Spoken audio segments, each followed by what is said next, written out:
Fun, energy, romance and swashbuckling pirates. What more could you want, eh, for a great night out? The Pirates of Penzance is setting sail around New Zealand. Here to tell us more, welcome Tim Beveridge and Geraldine Brophy. Good morning. Good morning. How do pirates say hello? Ahoy there. Well, these guys probably just say good morning. Hello there. It's Gilbert and Sullivan. They say hello and they sing it.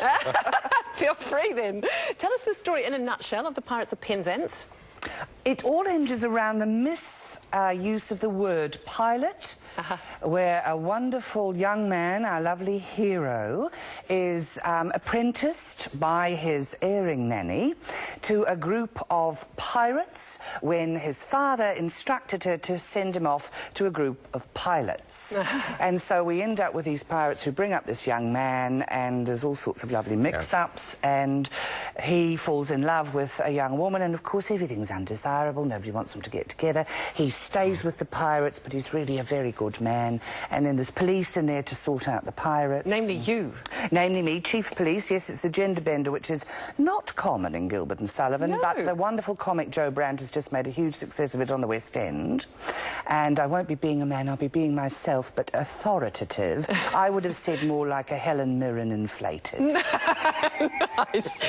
Tim, you are the Pirate King. Yeah, it's a great swashbuckling type of role.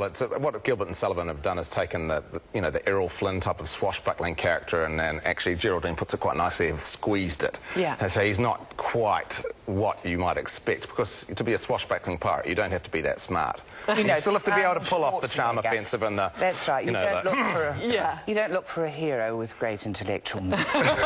That's not what that's the problem with the pirates, you know. And Frederick, the young pirate, he's basically, once he comes of age, the whole story revolves around him saying, I love you, but you're pirates, you disgust me, I'm leaving and I'm going to kill you when I see you next. Is this some sort of pirate injury? I'd like to say it was. It's a cooking injury. Oh. Trying to work out one of those vegetable slices. Oh, no, nasty. Not trying to use it, but just finding out it works very well.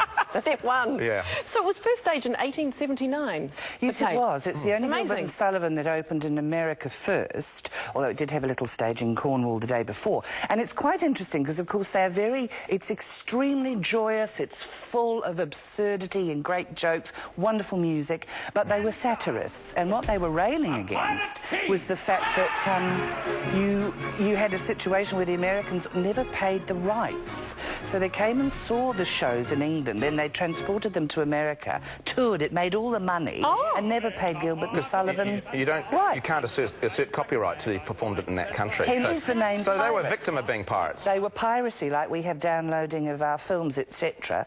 Pirated all of our DVDs. It's amazing, funny thing. Well, I sort of knew a bit about the pirates. You know about Gilbert and Sullivan, but the impressive thing about it is it's very funny. Is when you read it, and it's 129 years old, and yet all the humour is completely, it's current and it's, I suppose, good humour. Does it depend on the director as to, each production would be slightly different depending on who is... Oh, very different. Calling the shots. Especially this production, I think. We're at the moment, we're having a bit of a mutual admiration thing, because the cast, I look at all the people involved in the cast, and the director, stellar, isn't it? Raymond Hawthorne as well. It's just phenomenal, and it's going to have a really... an energy, and it's a vitality. We're going with a more... It's not a stuffy sort of production, it's more the opposite. The Pirates, it's a rigorous... Either. It's of itself. Yeah. It's a classical piece because it is good. Yeah. And you need someone who understands music and staging and the work, and Raymond Hawthorne's the man for that. He's doing a wonderful job. It's very exciting. And you talked about the stellar cast. George Henare's in there. George Henare, Helen Medlin. We've got the two young romantic leads, Tazane McAvoy and Cameron Barclay. Ali Harper. Yes. My God, the voices. Seriously, they open their mouths and I'm sitting there going, oh my...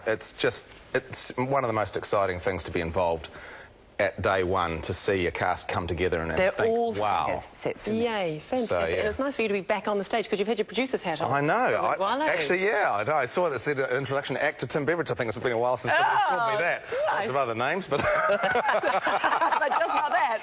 Oh, well, I'm glad we can, and we'll call you some other names soon, because you're going to be in the kitchen whipping up a risotto. My wife is so excited about this segment. So am I. We'll see how many other fingers we can chop off. This is the fantasy. The Pirates of Penzance tour kicks off a national tour on the 24th of August. For more details, they're all on our website. Stick around. Tim and Geraldine are swashbuckling into our kitchen to whip up a pirate's risotto right after the break.